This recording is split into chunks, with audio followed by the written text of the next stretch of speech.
Nobody expected this, but the Chicago Bears just got the kind of news that can flip a season overnight. As Week 12 approaches and the Steelers roll into Soldier Field, something big is brewing because three major defenders who've been stuck on injured reserve might all be walking back onto that field this weekend. And trust me, this changes everything. Before we dive deeper, take a breath and imagine this defense at full strength again.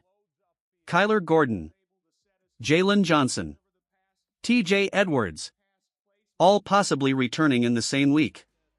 That's not a boost, that's a shockwave.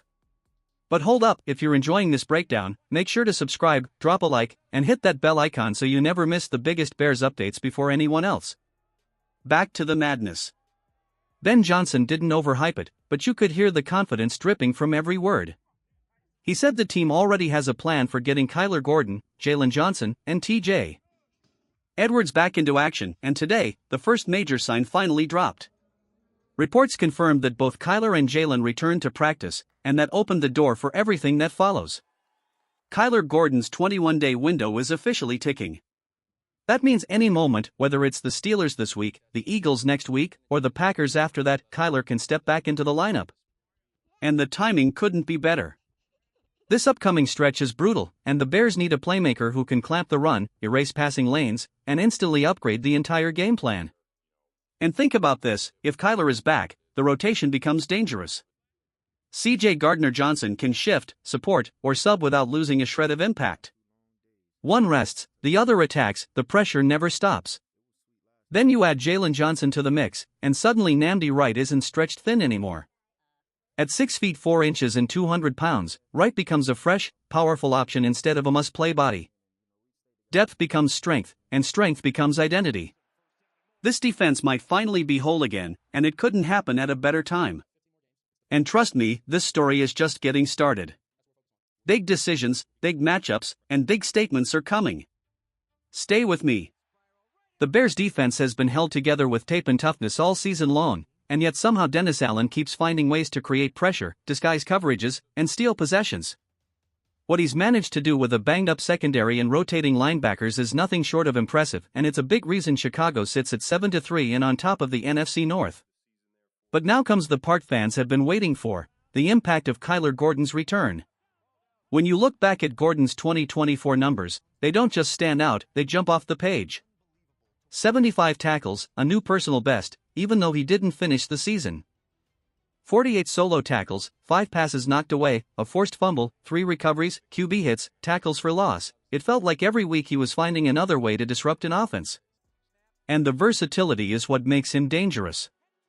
You can send him flying off the edge on a blitz. You can drop him into space to spy a mobile quarterback. You can line him up inside or outside and trust him to erase a run lane or shut down a route. The truth is simple, when Kyler Gordon is on the field, Chicago's entire defensive identity sharpens. The swagger returns. The energy spikes. The secondary feels complete. And that's why this possible Week 12 return is huge. Jaylon Johnson's situation only adds to the excitement. His practice window opened last week, he was close to suiting up against Minnesota, and even though he didn't play, the Bears didn't need him, they handled business. But looking ahead to Pittsburgh and the games that follow, his presence becomes much more valuable. Ben Johnson talked about meaningful football in December, and that's exactly what Jaylon is walking back into. Big games, tight margins, playoff implications, this is where elite corners make their money. Chicago activated his 21-day window, and now the countdown begins. If the Bears get both Gordon and Johnson back together, this defense suddenly shifts from surviving to becoming something opponents truly fear. Stay with me, the momentum around Jaylon Johnson isn't just coming from Halas Hall, even the doctor overseeing his rehab dropped a message saying he's ready. That alone turned heads, and now the expectation is building that he could finally suit up this weekend against Pittsburgh. And if that happens, the timing couldn't be better. Think about the matchups ahead. DK Metcalf's size and strength. The possibility of Aaron Rodgers returning. Pittsburgh keeping things quiet by elevating another quarterback to the 53-man roster. Every one of those variables becomes easier to manage with Jaylon Johnson back in the picture. Last season, he delivered a career-high 53 tackles, 42 of them solo, grabbed 2 interceptions, knocked down 8 passes, and forced a fumble. But the numbers only tell part of the story. He earned a Pro Bowl nod because quarterbacks simply stopped challenging him. His presence forces offenses to rethink their entire approach, and that's exactly what this defense has been missing. Pairing him with Kyler Gordon again is more than a boost, it stabilizes the entire secondary. Tariq Stevenson is still battling the injuries he picked up against Minnesota.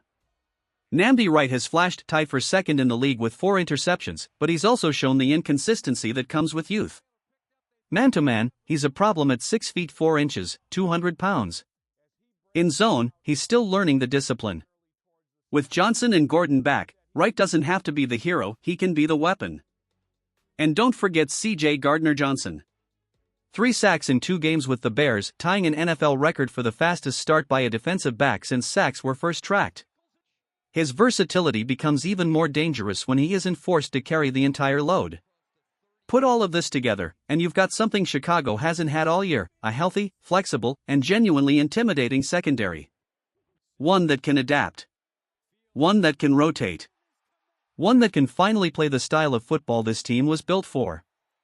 Stay with me, the final piece of this returning trio might be the one that changes the shape of the entire defense: T.J. Edwards.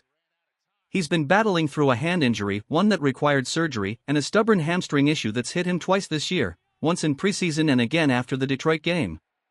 But even with all of that, the door hasn't closed on a Week 12 return. Ben Johnson mentioned that if Edwards suits up, he'll likely be wearing a protective club on his hand. That alone tells you how tough this guy is. Even limited, his presence could transform the middle of the field. Remember, the Bears never placed him on injured reserve, which means the team believes there's a legitimate shot he can get back sooner rather than later. And if he does? That's a massive boost. Edwards played nearly half of Chicago's defensive snaps before the injuries piled up. He's one of the most reliable run stoppers on the roster, a smart coverage linebacker with a knack for knocking down passes, and a veteran who reads offenses like a second quarterback. Chicago didn't extend him for nothing. He's a stabilizer, a communicator, and a tone setter. He led the league in tackles 2 seasons ago and finished just behind Kevin Byard last year. That level of consistency is rare, and it's exactly why the Bears need him back on the field, especially with Noah Sewell doing his best but struggling at times with tackling angles. This defense is built to function around Edwards' instincts. When he's out there, everything feels more controlled, more confident, more complete. And with Pittsburgh coming up, his return could matter more than any other. Now, looking at the Bears' injury report from Wednesday, there's good news and bad news, but remember, it's only midweek. Wednesday gives you the first glimpse, Friday tells the truth. And more often than not, things look clearer and better by the end of the week. Stay with me. There's no reason to smash the panic button yet, not even close. But the Bears' injury report does give us a lot to unpack. Jaquan Brisker, who banged up his shoulder last weekend, sat out of practice, but remember, he finished the game. Last week it was his back, this week it's the shoulder. The man plays with zero fear, and sometimes that shows up on the injury sheet. Kevin Byard's name is on the list as well, but that's just routine rest. Nothing more. Tremaine Edmunds is dealing with that familiar groin issue again.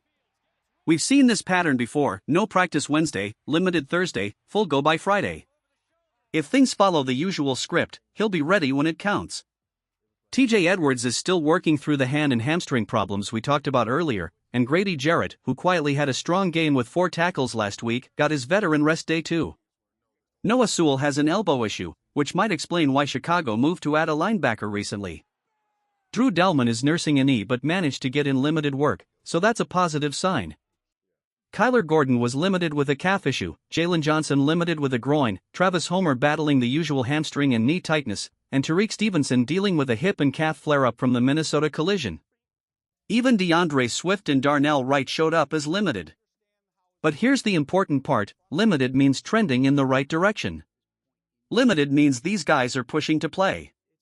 Limited means Chicago expects improvement as the week goes on. It's Wednesday, bodies are still sore, aches still linger, and the aftermath of Sunday's game always hits hardest around this time. Give them ice, treatment, patience. By the end of the week, this list almost always looks cleaner. And the players know what's at stake.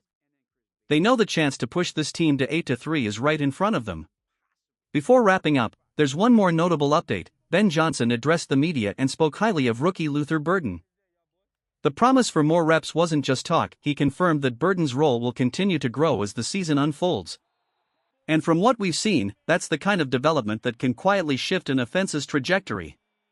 Stay with me, Ben Johnson didn't hold back when talking about Luther Burton, and honestly, it's hard not to see why. He said the rookie has earned more opportunities, his routes are cleaner, his timing is sharper, and the veterans around him have helped accelerate his growth.